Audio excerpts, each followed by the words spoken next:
పింగళ వెంకయ్య గారు పుట్టిన నేల సార్ ఇది. దుగ్గిరాల గోపాలకృష్ణ గారు పుట్టిన నేల సార్ ఇది. కొండ వెంకటప్ప గారు పుట్టిన నేల సార్ ఇది. మేము చూసిన భగత్ సింగ్ సార్ మీరు, మేము చూసిన సుభాష్ చంద్రబోస్ సార్ మీరు, మేము నమ్మి వస్తున్నాం సార్.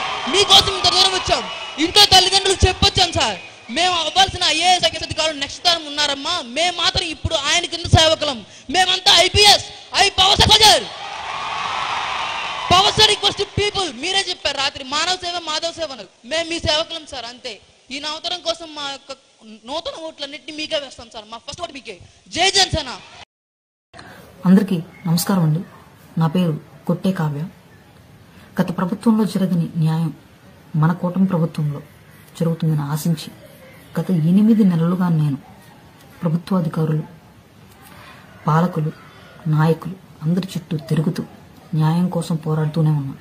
మన ప్రభుత్వంలోనే ఇటువంటి ఒక రోజు నాలాంటి ఒక దిగువ మధ్యతరగతి కుటుంబానికి సంబంధించిన ఒక ఆడపిల్లకి, చదువుకుంటూ జీవితంతో పోరాడుతున్నటువంటి ఒక మహిళకి ఇటువంటి ఒక రోజు వస్తుందని నేను ఇప్పటివరకు ఎక్స్పెక్ట్ చేయలేదు.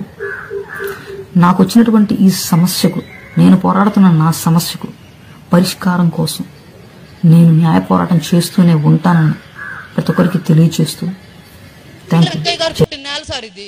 దుగ్గిరాల గోపాలకృష్ణ గారు పుట్టిన నేల సార్ ఇది. కొండ వెంకటప్ప గారు పుట్టిన నేల సార్ ఇది.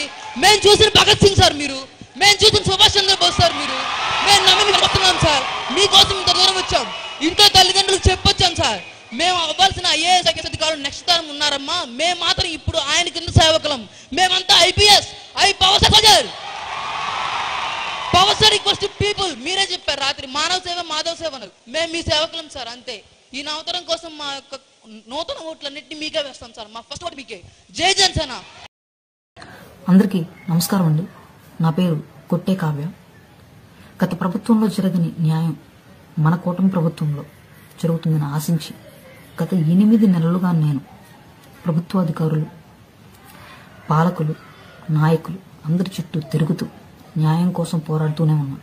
మన ప్రభుత్వంలోనే ఇటువంటి ఒక రోజు నాలాంటి ఒక దిగువ మధ్యతరగతి కుటుంబానికి సంబంధించిన ఒక ఆడపిల్లకి, చదువుకుంటూ జీవితంతో పోరాడుతున్నటువంటి ఒక మహిళకి ఇటువంటి ఒక రోజు వస్తుందని నేను ఇప్పటివరకు ఎక్స్పెక్ట్ చేయలేదు. నాకు వచ్చినటువంటి ఈ సమస్యకు, నేను పోరాడుతున్న నా సమస్యకు పరిష్కారం కోసం నేను న్యాయ పోరాటం చేస్తూనే ఉంటానని ప్రతి ఒక్కరికి తెలియజేస్తూ థ్యాంక్ యూ.